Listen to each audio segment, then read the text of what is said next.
Mitch Camage coaching, and hello.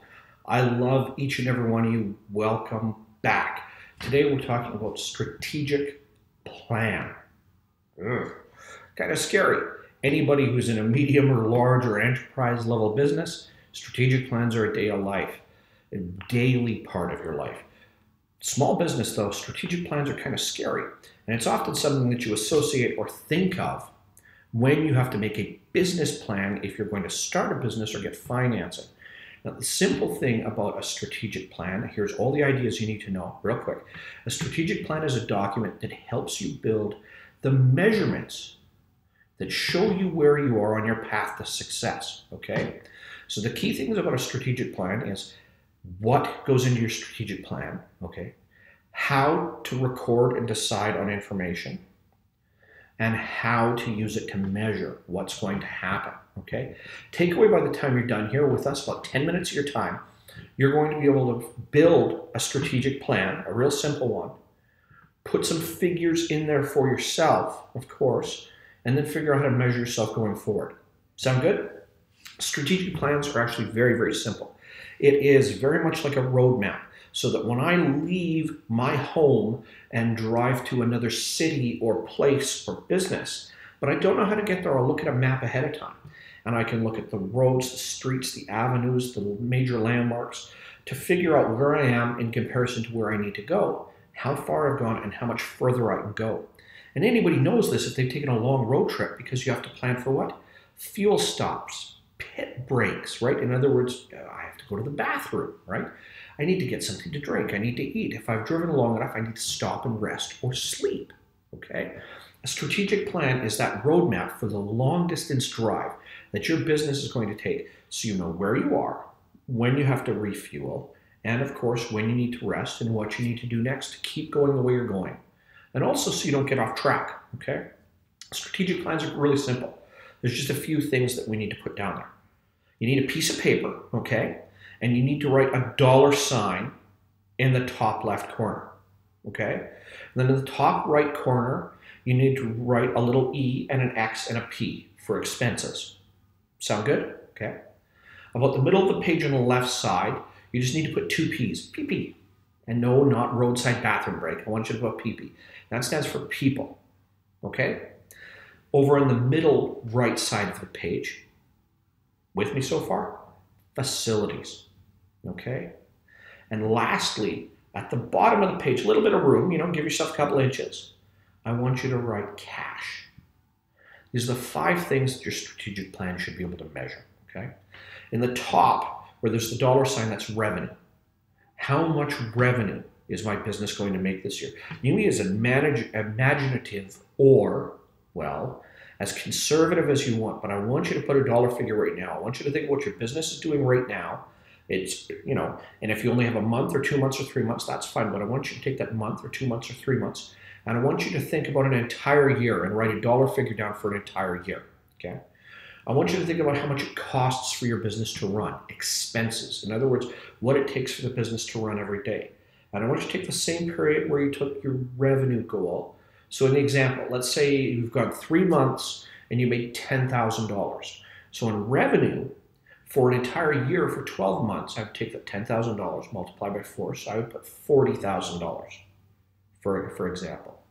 And over my expenses, for the 3 months while my revenue was $10,000, my expenses were $5,000. So I would take that $5,000 and say, for 4 quarters in a year, my expenses are going to be $20,000. And then when I go down to PP, for people, what I want to be able to say here is 2 things. 1, how many people do I have now? And how many am I going to need as the business expands? And what does it cost for people? So in this example that we've got, we're at $10,000 in revenue for the quarter, $40,000 for the year, okay? $5,000 in expenses for the quarter, $20,000 for the year. The people side of things, we're going to say it costs $3,000 for people. And so $12,000 for the whole year, okay? And we needed 1 person. So we're going to put $3,000 next to it. We're going to put $12,000 for the whole year, right? Put the year above the whole year total. And then we're going to put a number underneath that 1 year total, 1 person. With me? Okay. Facility. Where do we do business? What does it cost for us to maintain the roof over our head or everything else that we need for our business to operate? Make sense? Okay. And lastly, at the bottom, cash. Cash is a funny thing. Cash is not profit. Cash is how much physical money we want. And you've heard me talk about cash before. If not, go watch one of my other videos. And if you really want to know more, definitely talk to me, right? But cash, how much do we want to keep over? If our year is going to make $40,000 overall, and now we said it's going to cost $20,000 for the business to operate, and $12,000 for our people, okay? And our facility, let's say our facility is going to cost us $1,000 a quarter, so $4,000 for the year. You've got 20 and 12 and 4,000. What is that? 36,000. $40,000 we're going to make for the year. $36,000 combined for our expenses, our people, and the roof over our head. Leaves us $4,000 in profit. But as we know, our net profit does not necessarily equate cash. So how much of that for us to measure do we expect? Because other expenses, last minute expenses, taxation, things like that are going to eat up part of that net profitability, including any cash that we've got. So how much do we want to preserve at the end of the year? Well, it's only $4,000 according to the example we've got. That's not a lot. So we might say to ourselves, I expect to preserve $1,000 in cash. And that would be my expectation to go in that bottom left corner with a little bit of room. Where your strategic plan takes shape so you can use it to measure what's going on is when you sit there and you say, for an entire year, this is what I've got so far based on what my business is doing. Now I'm going to do year 2 and year 3. But when I look at how busy my business gets, and this year it did $40,000, next year it does $80,000, does that mean that my expenses are going to double? Does that mean that the number of people I need for my business is going to double, and so that cost of people is going to double as well? Do I need to spend more on facilities, or is what I have currently good? And then if that's the case and I have more net profit, what is my expectation to hold on to cash for the end of the year? How much am I going to hold on to inside the business? Not me as the business owner. What can I take out? How do I get paid? What do I get paid off of that? How much does the business hold on to? So it's got the strength financially to keep doing what it's doing, to absorb blows when things don't go well, and to move very quickly and make decisions when advantages or opportunities present themselves. Your strategic plan should have at least a few years in place. I typically suggest 3.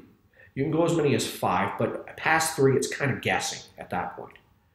And be very, very critical on what that revenue, your expenses, how many people you think you're going to need, whether the facility you've got is sufficient or it needs to get bigger and will cost more, and how much cash you want to maintain at the end.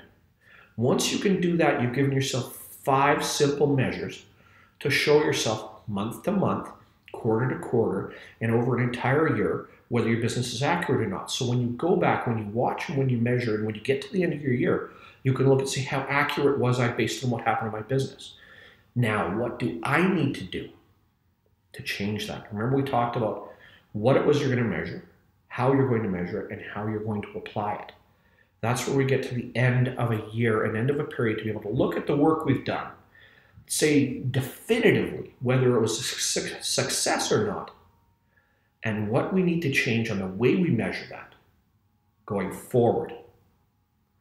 Now, you are going to be saying, Mitch, this is crazy talk. I'm going to write everything down and I'm going to forget it soon. It's a great idea. This is what you need to do. Talk to me. You're going to find me. You're going to talk to me. We're going to have a great conversation about this. I'm going to help walk you through it. And then when that's there, I'm going to help you to make it a reality. Sound fair? Love you to pieces. Thank you for watching. You come talk to me. We will make your strategic plan make sense and make sure that it is a tool that drives your business to success in the future. Have a great day. Bye-bye.